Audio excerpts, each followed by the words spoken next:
ஆண்டவராக இயேசுவின் நாமத்தில் தொலைக்காட்சி நேயர்களுக்கு அன்பின் வாழ்த்துக்கள். இந்த நாளிலும் உங்களோடு கூட கர்த்தருடைய வார்த்தையை பேச ஆண்டவர் கொடுத்த இந்த நல்ல சந்தர்ப்பத்திற்காக ஆண்டவருக்கு நன்றி சொல்லுகிறேன். ஒரு நாளும் இந்த தொலைக்காட்சியில இதே நேரத்துல உங்களுடைய செய்தி ஒளிபரப்பாகும். பாருங்கள், அடுத்தவர்களையும் பார்க்க செய்யுங்கள். இந்த செய்திகள் யூடியூப்லையும் இடம்பெற்றிருக்கிறது. யூடியூப்ல நீங்கள் பார்க்கலாம். இதை பார்க்கிறவர்கள் இந்த ஊழியத்திற்காக, இந்த தொலைக்காட்சி நிகழ்ச்சிகளுக்காக ஜெபிக்கும்படி அன்பாக கேட்கிறேன். ஒரு நாளும் உங்களுக்காக நாங்கள் ஜெபிக்கிறோம். எங்களுக்காக ஜெபித்து கேட்டுக்கொண்ட அத்தனை பேருக்காகவும் ஜெபிக்கிறோம். தேவன் தாமே உங்களுடைய குறைவுகளையும் உங்கள் தேவைகளையும் நிறைவாக்குவாராக. இந்த நாளின் செய்தி யோவான் சுவிசேஷம் 21ஆம் அதிகாரத்தை மையமாய் கொண்டது. நீங்கள் பலமுறை இதை படித்திருக்கலாம். இந்த நாளின் செய்தி என்னவென்றால், விழுந்து போனவனை தூக்கிவிடும் ஆண்டவர். ஆங்கிலத்திலே the friend of the fallen, விழுந்து போனவனை தூக்கிவிடுகிற ஒரு நண்பர், the friend of the fallen. அதாவது இந்த நாட்களிலே தோல்வி இல்லாதவர்கள் யாருமே இல்லை. எல்லாருக்கும் ஏதோ ஒரு தோல்வி இருக்கிறது. ஆன்மீகத்திலே, பொருளாதாரத்திலே, ஊழியங்களிலே ஏதோ ஒரு தோல்வி. there are some failure. ஆனால் தோல்வி என்பது முடிவானதல்ல. ஆங்கிலத்தில் ஒரு பழமொழி இருக்கிறது, failure is not the final. இன்னொன்று, failure is not the fatal. தோல்வி என்பது தலையெழுத்து அல்ல, தோல்வி என்பது முடிவானதல்ல. இந்த நாட்களிலே அன்பானவர்களே, அவர் சகலத்தையும் செய்ய வல்லவர். ஒரு 3 குறிப்புகளை என் செய்திக்கு முன்பாக உங்களுக்கு வைக்க விரும்புகிறேன். ஃபெயிலியர், இரண்டாவது குறிப்பு ஃப்ரெண்ட், மூன்றாவது குறிப்பு ஃபுல்னஸ், நான்காவது குறிப்பு ஃபியூச்சர். முதல் குறிப்பு ஃபெயிலியர். இது எல்லாருடைய வாழ்க்கையில வந்து போகிறது. தோல்வி இல்லாத மனிதர்களே இல்லை. எல்லாருடைய வாழ்க்கையில, நீண்ட காலம் ஊழியத்தில் இருக்கிற பலருடைய வாழ்க்கையிலும் தோல்விகள் இருக்கிறது. எல்லா மிகப்பெரிய ஜாம்பவான்கள், ஊழியத்தில் வளர்ந்தவர்கள், அவருடைய வாழ்க்கையிலேயும் சில தோல்விகள் உண்டு. ஆனால் தோல்விகளை ஆண்டவர் வெற்றியாய் மாற்றி வருவர். இந்த உலகத்திலே தோல்வி அடைந்த ஒருவனை யாரும் மதிப்பதில்லை. ஒரு தோல்வி ஏற்படுமானால் அவர் இருக்கிற விலாசம் தெரியாது. அவர் யாரும் தேடி வருவதில்லை.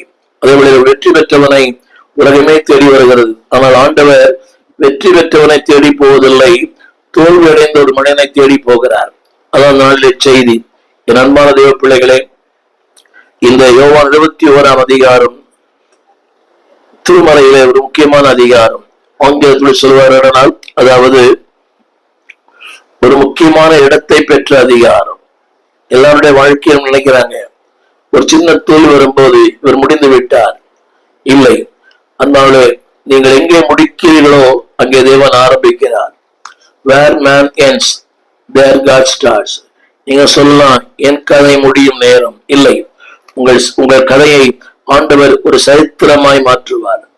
இத்தனை ஆதியாமத்தில் வாசிக்கிறோம். ஆதியாமத்துல ஆதாம் ஏவாள் குடும்பத்துல அவருடைய ஒரே மகன் ஆபேல் மரித்து போனான்.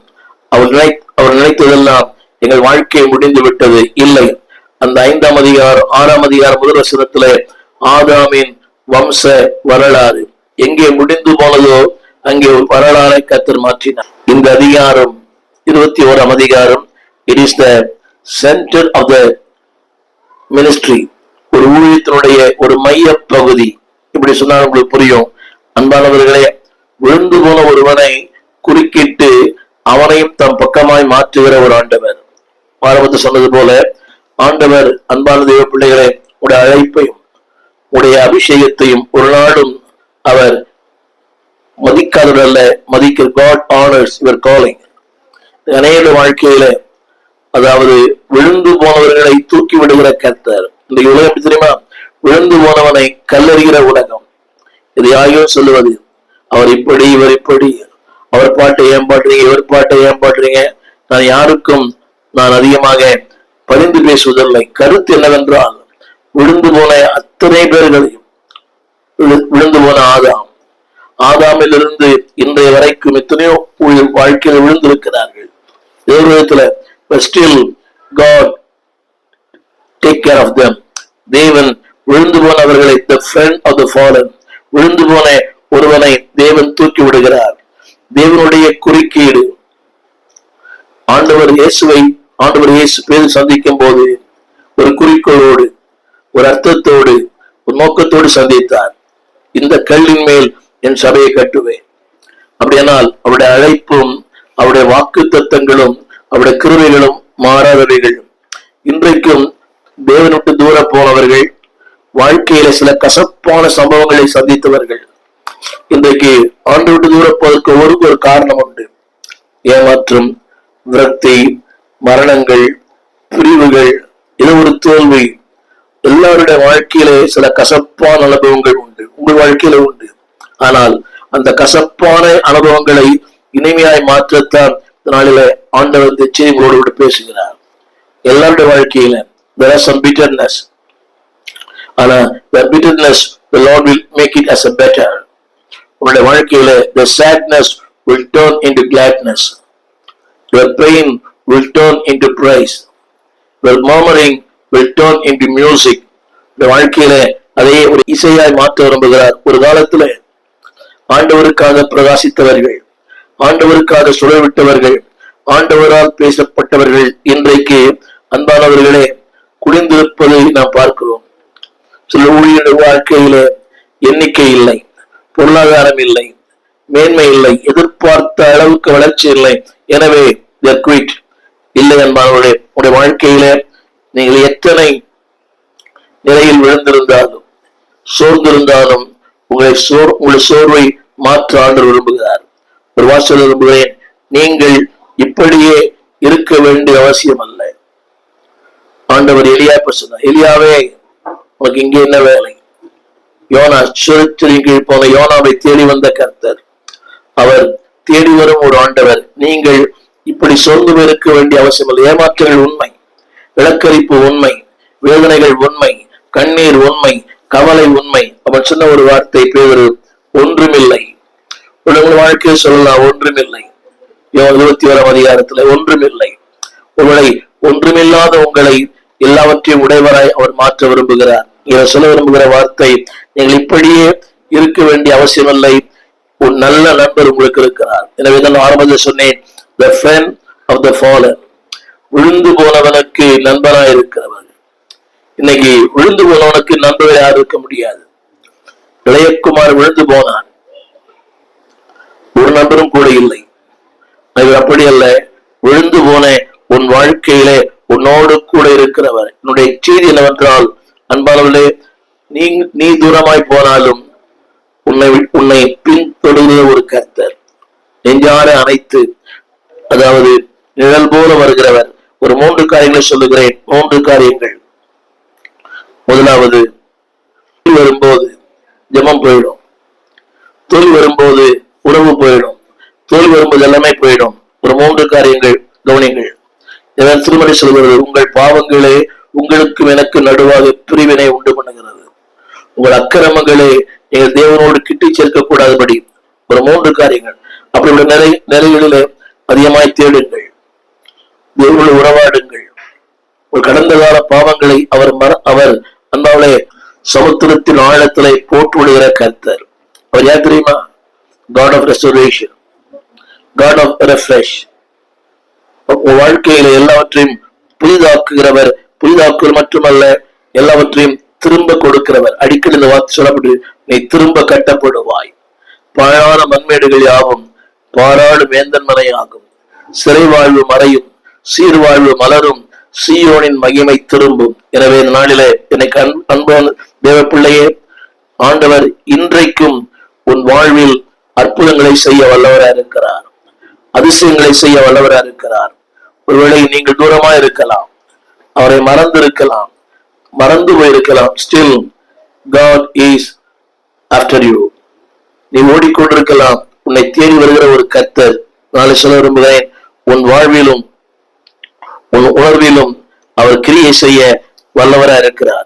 ஒருவேளை நீங்கள் நினைக்கலாம், இது முடியாது, எவ்வளவுதான். இல்லை, நீங்கள் எங்கே முடியாது நினைக்கிறீங்களோ அங்கே கர்த்தர் உங்கள் வாழ்க்கையை ஆரம்பிக்கிறார். திரும்ப திரும்ப நான் சொல்ல விரும்புகிற வார்த்தை, God wants to respond your prayer. உடைய ஜெபங்களுக்கு அவர் பதிலளிக்க விரும்புகிறார். ஒரு 3 காரியங்களை தோல்விகளுக்கு, தோல்வியினுடைய 3 காரணம் சொல்லுங்க. Number 1, the place. Why there's a failure? The place is more important. இடம். இரண்டாவது, the pain. தோல்வியினால் வருகிற அந்த வலி. திரையில பாருங்கள், the place. இரண்டாவது the pain. மூன்றாவது the price. இதைத்தான் நான் உங்களுக்கு சொல்ல விரும்புகிறேன், தமிழில் சொல்லுகிறேன். அதாவது தோல்வி அடைந்த இடங்கள், தோற்ற இடங்கள். இரண்டாவது தோல்வியின் வலிகள். மூன்றாவது தோல்வியின் விளைவுகள்.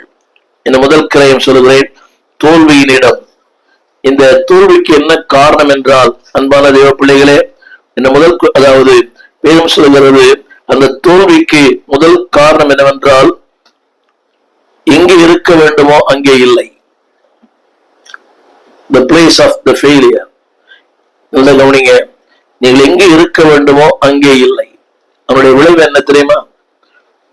நாமளும் பிரயாசப்பட்டோம், யாரோடு இருக்க வேண்டுமோ, your choice and your companion.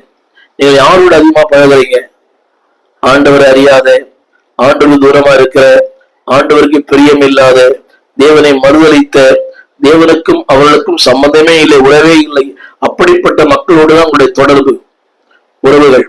24 மணி நேரம் அவர்களோடு தான் உங்களுடைய சம்பாஷணை. Stop it. அதை நிறுத்துங்கள். திரும்ப சொல்லுகிறேன், வேதம் சொல்லுகிறது, அவன் மனம் கசந்து அழுதான். கிறிஸ்து பாருங்கள், அந்த நிலை என்ன தெரியுமா?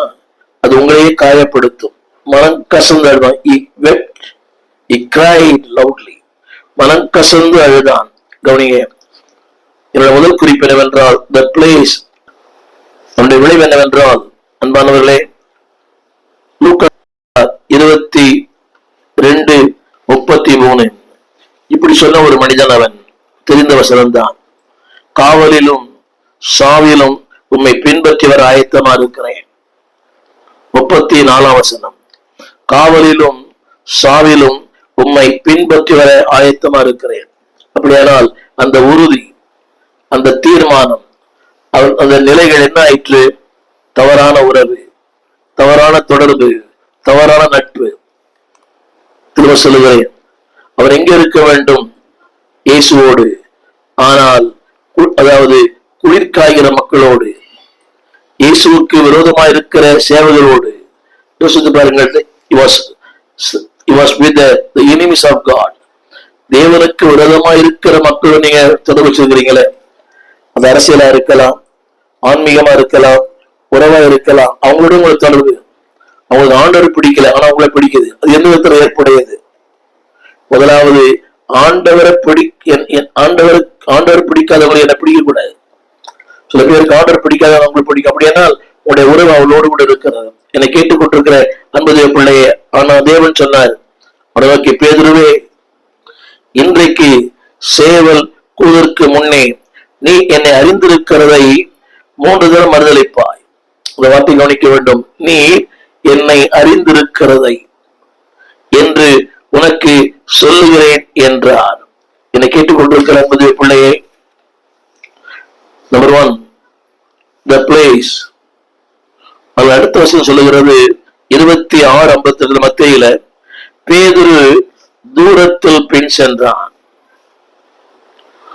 பிரதான ஆசாரியனுடைய அரண்மனை வரைக்கும் வந்தான், உள்ளே பிரவேசித்தான், முடிவை பார்க்கும்படி சேவகரோடு உட்கார்ந்தான். பல முறை படித்திருக்கலாம். They are all the enemies of God. திரும்ப சொல்லுகிறேன், பிரதான ஆசாரியன், சேவகர்கள். யாரோடு உங்களுடைய தொடர்புகள்? துன்மார்க்கோடு உட்காராமல், பாவியோடு உட்காராமல், பரியாசக்காரரோடு இல்லாமல். இங்கே சொல்லப்பட்ட வார்த்தை, சேவகரோடு உட்கார்ந்தான். இன்னைக்கு அநேக ஊழியக்காரர்கள் கூட அவருடைய உறவுகள்லாம் தவறான மனிதர்கள், தவறான வாழ்க்கை, எல்லாமே தவறு தவறு தவறு. என்னை கேட்டுக்கொண்டிருக்கிற அன்பு பிள்ளையே, when the place is wrong, நீங்கள் உங்களுடைய இடம் சரியில்லை என்றால் உங்களுடைய வாழ்க்கை சரியில்லை. What kind of people are associated? இன்னைக்கு ஊழியர்கள் கூட அதிகமா சொல்லுகிறேன், வளர்ந்த ஊழியரோடு, பக்குவப்பட்ட ஊழியரோடு, ஆண்டவரை அறிந்த ஊழியரோடு பழகுங்கள். அவரோடு தொடர்பு வைத்துக் கொள்ளுங்கள். இந்த ஊரைய மாத்திர அதிகமான தேவனோடு தொடர்பே இல்லாத ஊர் சுற்றுகிற நிறைய பேர் இருக்கிறாங்க. அவங்களோடு உங்களுடைய தொடர்புகளை துண்டித்துக் கொள்ளுங்கள். ஊழியம் இல்லை, சபை இல்லை, ஆணை எதுவுமே இல்லை. ஆனா 24 மணி நேரமும் அவர்கள் சுற்றி கொண்டே இருப்பார்கள். அங்கே ஊழியம், இங்கே ஊழியம். அதாவது இன்னைக்கு இருக்கிற நிறைய ஊழியர் கூடுகையில அதிலே தலைவர், இதிலே தலைவர், அதிலே பொருளாளர். அது நல்லதுதான். ஆனால் வாட் இஸ் யுவர் காலிங்? உடைய அழைப்பு என்ன? உடைய நோக்கம் என்ன? உடைய அபிஷேகம் என்ன? இந்த வசனம் சொல்லுகிறது. அந்த வசனம் அவன் சேவகரோடு உட்கார்ந்தான். இது நிலைய தெரியுமா? இதேதான் திருமறையிலே அன்பானவர்களே தாவீதுக்கு நேர்ந்தது. 2 சாமுவேல் 11:1. ராஜாக்கள் யுத்தத்துக்கு புறப்படும் காலம் வந்த போது தாவீது யோவாபையும் அவனோடு கூட தன் சேவகரையும் இஸ்ரவேல் அனைத்தையும் அம்மோன் புத்திர அழிக்க ராப்பாவை முற்றுகை போட அனுப்பினான். தாவீதோ எருசலேமிலே இருந்து விட்டான். நன்றை கவனிக்க வேண்டும்.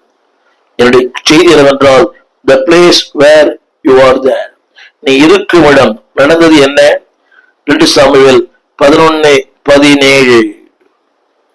அவன் அந்த வசனம் சொல்லப்பட்டது.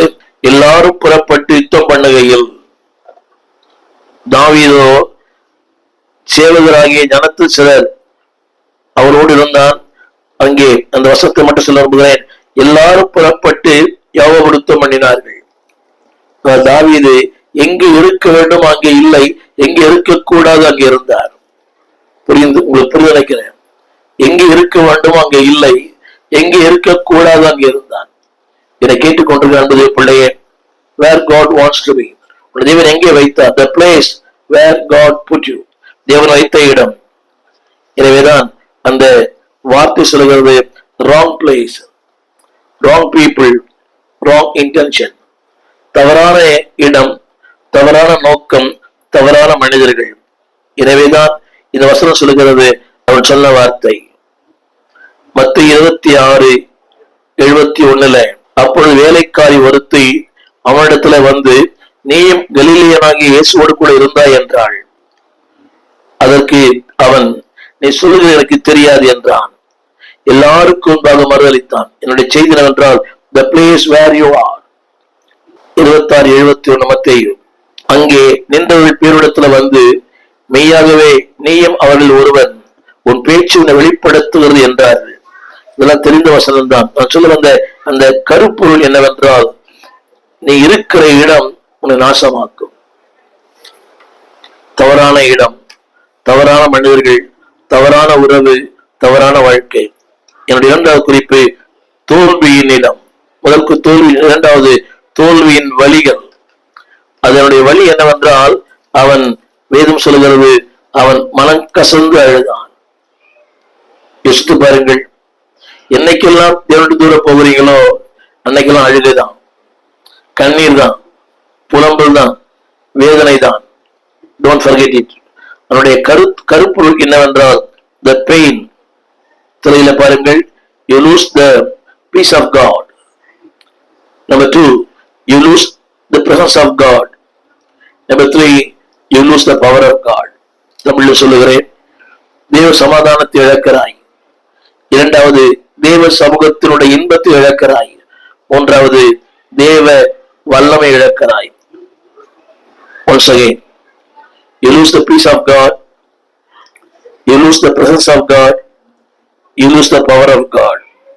அது மட்டுமல்ல அன்பானவர்களே, இந்த 3ம் வெள்ளியை விட, பொன்னை விட விலையேற பெற்றது. It is more than a silver and gold. Presence of God, the promise of God, the power of God, the peace of God, எல்லாவற்றை விட மேன்மையானது. அநேகமாயிரம் பொன் வெள்ளியை விட அவருடைய சமூகம் இன்பமானது. சமூகம் என் பாக்கியமே. இந்த 3ஐயும் அவர் இழந்து போனான். கவனிங்கள். அது மட்டுமல்ல, பாவம் உன்னை குற்றப்படுத்தி உன்மேல் உனக்கு வெறுப்பை உண்டாக்கும். உன்னை குற்றப்படுத்தி உன்மேல் உனக்கு வெறுப்பை உண்டாக்கும். அதனுடைய அர்த்தம் என்னென்றால் you lost everything, you lost the power. என் அன்பு தேவ பிள்ளைகளே, பணத்தை இழந்தால் ஒன்றையும் இழக்கவில்லை, சம்பாதிக்கலாம். சுகத்தை இழந்தால் ஏதோ ஒன்று இழந்து போனீர்கள், அதையும் திரும்ப பெற முடியும். ஆனால் ரட்சிப்பு இழந்தால் நீங்கள் எல்லாவற்றையும் இழந்து போனீர்கள். If you lose your wealth, you lose nothing. If you lose your health, you lose something. If you lose your salvation, you lose everything. இழந்து போகாதே. மண்ணுக்காக மாணிக்கத்தை விட்டு விடாதே. இதைத்தான் நாம் படிக்கிறோம் நீதிமொழிகள் 13:15. நற்புத்தி தயை உண்டாக்கும், துரோகிகளுடைய வழியோ கரட முரடானது. What kind of people are associated? தேவனுக்கு துரோகம் பண்ணுவாங்க, திருச்சபையை துரோகம் பண்ணுவாங்க, ஊழியனுக்கு துரோகம் பண்ண, அவங்களோட அசோசியேட் இருக்குது இல்லையா? வேண்டாம். திரும்ப சொல்லுகிறேன், அந்த வசனத்தில் எழுதப்பட்டிருக்கிறது, அது துரோகிகளுடைய வழிகளோ கரடு முரடானது. நீங்கள் யார் வேணா ஆண்டவருக்கு துரோகம் பண்ணுவாங்க, சபைக்கு துரோகம் பண்ணுவாங்க, ஊழியத்துக்கு துரோகம் பண்ணவங்க எல்லாம் இருக்கிறாங்க. கணவனுக்கு துரோகம் பண்ணுவாங்க, மனைவிக்கு துரோகம் பண்ணுவாங்க, பெற்ற தாய் தகப்பனுக்கு துரோகம் பண்ண நிறைய பேர் உலகத்தை வாழறாங்க. Your life is full of struggles. Your life is full of stresses. Your life will be full of sorrows. Your life will be full of storms. வாழ்க்கையில புயல் இருக்கும், சூறாவளி இருக்கும், அலைகள் இருக்கும், எல்லாமே இருக்கும். ஆனால் வேதம் சொல்லுகிறது, அன்பானவர்களே, நற்புத்தி, தேவனோடு இருக்கிற அந்த உறவு, the pain, அவருடைய வலி மோசமானது. இதை நாம் இங்கே வாசிக்கிறோம். லூக்காஸ் விசேஷம் 15 அதிகாரம் 17 வசனம் சொல்லுகிறது, அதாவது அவனுக்கு புத்தி தெளிந்த போது இளையகுமாரன் அவர் சொல்லுகிறார், என் தகப்பனுடைய கூலிக்காரர் எத்தனையோ பேருக்கு பூர்த்தியான சாப்பாடு, நானோ பசியினால் சாகிறேன். The pain, கண்ணீர், பசி, துன்பம், பாடுகள். என் அன்பு தேவ பிள்ளையே, இந்த நாளில வேதம் சொல்லுகிறது, இன்னும் கர்த்தருடைய கரம் மேல் இருக்கிறது. என்னுடைய செய்தி என்றால், அதாவது friend of the fallen, விழுந்து போனவனுக்கு நண்பனா இருக்கிற ஒரு கர்த்தர். The pain, அவருடைய வழிகள் வேத மோசமானது. திரும்ப you lose everything. Peace of God, presence of God, power of God. எனவேதான் அவன் சொல்றான், நானோ பசியினாலே சாகிறேன். எபிரேயர் 12:8 சொல்லுகிறது. சில வாழ்க்கை வருகிற தோல்விகள், நம்முடைய வாழ்க்கை வருகிற ஏமாற்றங்கள், நம்முடைய வாழ்க்கை வருகிற பிரச்சனைகள் சில நேரங்களில் 3 விதமா இருக்குது. ஒன்று என்னுடைய ஆசையினால், அறியாமையினால், என்னுடைய அவசரத்தினால். இன்னொன்று God allows that. தேவன் சில நேரங்களில் நம்முடைய வாழ்க்கையில அனுமதிக்கிறார், கற்றுக் கொடுக்கிறார். உலகத்துல பாடம் சொல்லி கொடுத்து பரீட்சை வைக்கிறாங்க, இயேசுநாதர் பரீட்சை வச்சு பாடம் சொல்லி கொடுக்கிறார். every lesson, every test gives a lesson. எனவேதான் வேதம் சொல்லுகிறது எபிரேயர் 12:8, எல்லாருக்கும் கிடைக்கும் சிக்ஷை உங்களுக்கு கிடையாது இருந்தால் நீங்கள் புத்திரராக இராமல் வேசி பிள்ளைகளா இருப்ப. பல நேரங்களிலே தோல்வியை அவர் அனுமதிக்கிறார். ஒன்று நம்முடைய அவசரத்தினாலே. தேவனுடைய தோல்வி காரணம் அவருடைய அவசரம், ஆசை, அறியாமை. சொன்ன ராங் அசோசியேஷன், தவறான உறவுகள். ஆரம்பத்தில் படித்தேன், சேவகரோடு அரண்மனை, அதாவது அரண்மனைக்கு வெளியே, ஆண்டவருக்கு வெளியே. தாவீது தோல்வி தெரியுமா? அந்த யுத்தத்துக்கு போயிருப்பாரானால் அன்னைக்கு இந்த சமம் நடந்திருக்காது. பல நேரங்களிலே எதை செய்ய வேண்டுமோ அதை செய்வதில்லை. எனவேதான் அவருடைய விளைவுகள் என்னவென்றால் கண்ணீர், துன்பம். 3ஆம் குறிப்பு சொல்லும்போது த பிரைஸ், தோல்வியின் விளைக்கிரயம். முதல் குறிப்பு தோல்வியின் இடம், 2வது தோல்வியின் வேதனைகள். சும்மா நடிப்பாங்க, எனக்கு ஒன்னும் இல்லை, பட் ஸ்டில் ஒரு நாளும் அழுகையும் கண்ணீரும். 3ஆம் சொல்லும்போது தோல்வியின் விளைவுகள். கவனிங்க, எல்லாமே மாறுகிறது, வாழ்க்கை மாறுகிறது, சூழல் மாறுகிறது, குடும்பங்கள் மாறுகிறது, எல்லாமே மாறுகிறது. இந்த தோல்வியின் அந்த விளைக்கிரயம் மிக மோசமானது. You lose everything. You lose everything. என்னுடைய விளைவை நான் சொல்லுவேன் என்ற கவனிக்க வேண்டும். என்னுடைய விளைவு நம்பர் 1, பசி. நம்பர் 2 சிற்றை. எபிரேயர் 12:8 சிற்றை. அடிகள் உண்டு, வலிகள் உண்டு. மூன்றாவது 1 யோவான் 5:16 அது சொல்லப்பட்டிருக்கிறது, மரணத்திற்கு ஏதுவான. யோசித்து பாருங்கள். 1 பசி, கண்ணீர். 3வது தேவனுடைய சிற்றை.